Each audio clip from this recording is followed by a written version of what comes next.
ಫೈಟಿಂಗಲ್ಲಿ ಕೊಡಿ, ಅವರ ಮೇಲೆ ಆ್ಯಕ್ಷನ್ ತಗೊಳ್ತಾರೆ. ಗಾಳಿಯಲ್ಲಿ ಗುಂಡು ಹೊಡೆದ್ರೆ ಏನು ಕೂಡ ಪ್ರಯೋಜನ ಇಲ್ಲ. ಕೃಷ್ಣ ನಾಯಕ್, ಬಸವನಗೌಡ ಪಾಟೀಲ್ ಯತ್ನಾಳ್. ಮಾನ್ಯ ಅಧ್ಯಕ್ಷರೇ, ಮಾನ್ಯ ಗ್ರಾಮೀಣಾಭಿವೃದ್ಧಿ ಮತ್ತು ಪಂಚಾಯತ್ ರಾಜ್ಯ ಹಾಗೂ ಮಾಹಿತಿ ತಂತ್ರಜ್ಞಾನ ಮತ್ತು ಜೈವಿಕ ತಂತ್ರಜ್ಞಾನ ಸಚಿವರಲ್ಲಿ 917ನೇ ಪ್ರಶ್ನೆಯನ್ನು ಕೇಳಲಿಕ್ಕೆ ಬಯಸ್ತಾ ಇದ್ದೀನಿ.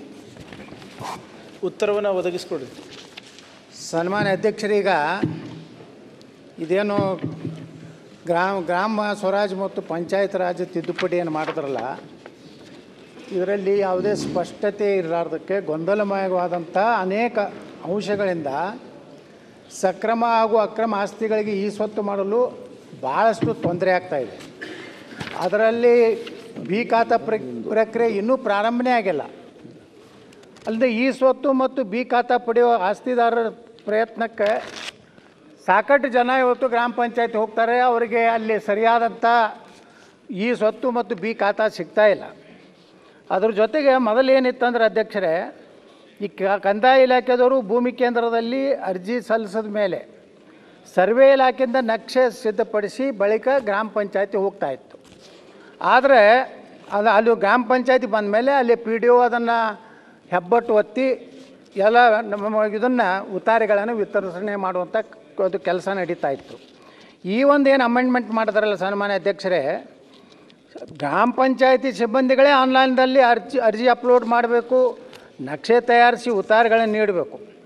ಆದರೆ ಹಳ್ಳಿಯೊಳಗೆ ಇರುವಂಥ ಸಮಸ್ಯೆ ಏನಂದರೆ ಸೆಟ್ಲೈಟ್ ಸಮಸ್ಯೆ, ಇಂಟರ್ನೆಟ್ಟು, ಅಲ್ಲಿ ಸರಿಯಾಗಿ ವಿದ್ಯುತ್ತಿನ ಕೊರತೆ ಇದೆ. ಗ್ರಾಮೀಣ ನಾವು ಹಿಂದಿನೂ ಸಹ ವಿಧಾನ ಪರಿಷತ್ನಲ್ಲಿ ಇದ್ದಾಗ ಹೇಳಿದ್ದೆ, ಎಲ್ಲ ಕಡೆ ಸೋಲಾರ್ ಸಿಸ್ಟಮ್ ಮಾಡಿರಿ, ಎಲ್ಲ ಗ್ರಾಮ ಪಂಚಾಯತಿಗಳಿಗೆ ಸೋಲಾರ್ದು ಒಂದು ವ್ಯವಸ್ಥೆ ಮಾಡಿ, ಅಲ್ಲಿ ಕರೆಂಟ್ ಇರೋದಿಲ್ಲ, ಸರಿಯಾಗಿ ನೆಟ್ವರ್ಕ್ ಬರೋದಿಲ್ಲ.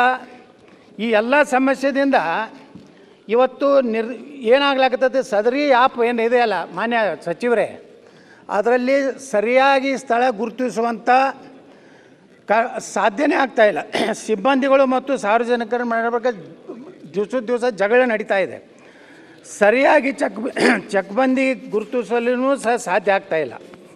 ಮತ್ತು ಹಳ್ಳಿ ಒಳಗೆ ಸರ್ವೆ ಸಮಸ್ಯೆ ಅಂದರೆ ಈ ದಿಶಾಂಕ ಆ್ಯಪ್ನಿಂದ ನಕ್ಷೆ ತಯಾರಾಗಬೇಕಾಗಿದೆ. ಆದರೆ ಪ್ರತಿಯೊಂದರಲ್ಲಿಯೂ ಸಹ ನೆಟ್ವರ್ಕ್ ಸಮಸ್ಯೆ ಇರೋದರಿಂದ ಸನ್ಮಾನ್ಯ ಇದು ಕೇವಲ ಅಧ್ಯಕ್ಷರೇ ಗ್ರಾಮೀಣ ಪ್ರದೇಶದಲ್ಲ, ನಗರ ಪ್ರದೇಶದಲ್ಲಿ ಅದೇ ಸಮಸ್ಯೆ ಆಗಿದೆ. ಮತ್ತು ಇದರಿಂದ ಸಾರ್ವಜನಿಕರಿಗೆ ತಮ್ಮ ಉತ್ತಾರಿ ತೊಗೊಲಿಕ್ಕೆ ಗ್ರಾಮ ಪಂಚಾಯತ್ಗೆ ಹೋದರೆ ಅವರಿಗೆ ಸಿಗ್ತಾ ಇಲ್ಲ, ಭಾಳ ತೊಂದರೆಯನ್ನು ಅನುಭವಿಸ್ತಾ ಇದ್ದಾರೆ. ಮತ್ತು ಇನ್ನೊಂದು ವರದಿ ಪ್ರಕಾರ ಇವರು ಸರಿಯಾಗಿ ಇವತ್ತು ಇದನ್ನು ಮಾಡಿ ಎಲ್ಲ ಗ್ರಾಮ ಪಂಚಾಯತ್ ವ್ಯಾಪ್ತಿಯಲ್ಲಿ ಬಡಾವಣೆಗಳ ನಕ್ಷೆ, ಕಟ್ಟಡ ನಕ್ಷೆ ಅನುಮೋದನೆ ಇಲ್ಲದ ಈಗಾಗಲೇ ನೋಂದಣಿಯಾಗಿರುವ ಆಸ್ತಿಗಳ ಸಂಖ್ಯೆ 1 ಕೋಟಿಗಿಂತಲೂ ಹೆಚ್ಚಿದೆ. ಇಷ್ಟು ಆಸ್ತಿಗಳು ಬಿ ಖಾತಾ ಪಡೆದು ತೆರಿಗೆ ವ್ಯಾಪ್ತಿಗೆ ಬಂದರೆ ಗ್ರಾಮ ಪಂಚಾಯತಿಗಳಿಗೆ ವಾರ್ಷಿಕವಾಗಿ ಸಾವಿರಾರು ಕೋಟಿ ರೂಪಾಯಿ ಆದಾಯ ಗ್ರಾಮ ಪಂಚಾಯತಿಗೆ ಬರ್ತದೆ. ಸ್ವಂತ ಬಲದ ಮೇಲೇ ಗ್ರಾಮ ಪಂಚಾಯತಿ ತನ್ನ ಅಭಿವೃದ್ಧಿಯನ್ನು ಮಾಡುವಂಥ ಒಂದು ಶಕ್ತಿ ಬರ್ತದೆ ಅಧ್ಯಕ್ಷರೇ. ಅದಕ್ಕೆ ಮಾನ್ಯ ಸಚಿವರು ಇದನ್ನು ಗಂಭೀರವಾಗಿ ಪರಿಗಣಿಸಿ ಎಲ್ಲೆಲ್ಲಿ ಲೋಪದೋಷ ಆಗ್ಯಾವ ತಕ್ಷಣ ಅದಕ್ಕೆ ಪರಿಹಾರ ಕಂಡುಹಿಡಿದು ಇವತ್ತು ಗ್ರಾಮೀಣ ಪ್ರದೇಶದ ಜನರಿಗೆ ತೊಂದರೆ ಆಗ್ತಾಯಿದೆ, ಅದನ್ನು ನಿವಾರಣೆ ಮಾಡಬೇಕಂತೇಳಿ ತಮ್ಮ ಮೂಲಕ ಅವ್ರನ್ನ ವಿನಂತಿ ಮಾಡ್ಕೊತಾ ಇದ್ದೀನಿ. ಮಾನ್ಯ ಅಧ್ಯಕ್ಷರೇ, ಹಿರಿಯ ಶಾಸಕರಾದಂಥ ಯತ್ನಾಳ್ ಅವರ ಕಾಳಜಿ ಭಾಳ ಸಹಜ ಮತ್ತು ನಮಗೂ ಅರ್ಥ ಆಗುತ್ತೆ ಅಧ್ಯಕ್ಷರೇ. ಮೊದಲನೇದಾಗಿ ಅವರ ಗಮನಕ್ಕೆ ತಮ್ಮ ಮುಖಾಂತರ ತರಲಿಕ್ಕೆ ಬಯಸೋದೇನೆಂದರೆ, ಈ ಪಂಚಾಯತ್ ರಾಜ್ ಆ್ಯಕ್ಟನ್ನು ಹೋದ ಅಧಿವೇಶನದಲ್ಲಿ ನಾವು ತಿದ್ದುಪಡಿ ತಂದ್ವಿ. ಇದೇ ಸದನದಲ್ಲಿ ಸಾಕಷ್ಟು ಚರ್ಚೆ ಆಗಿ ಇದು ತಂದರೆ ಒಳ್ಳೆಯದಾಗುತ್ತೆ ಅಂದ್ಬಿಟ್ಟು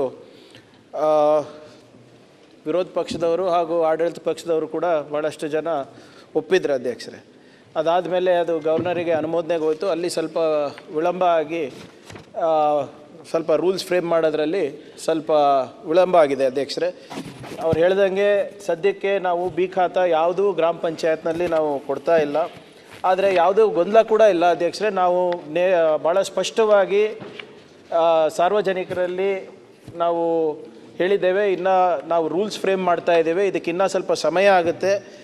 ಈಗಾಗಲೇ ನಾವು ಪಬ್ಲಿಕ್ ಅಬ್ಜೆಕ್ಷನ್ಸ್ ಕೂಡ ನಾವು ಕರೆದಿದ್ವಿ ಅಧ್ಯಕ್ಷರೇ. ಅದು ಜುಲೈ 28ನೇ ತಾರೀಕು ಕೊನೆ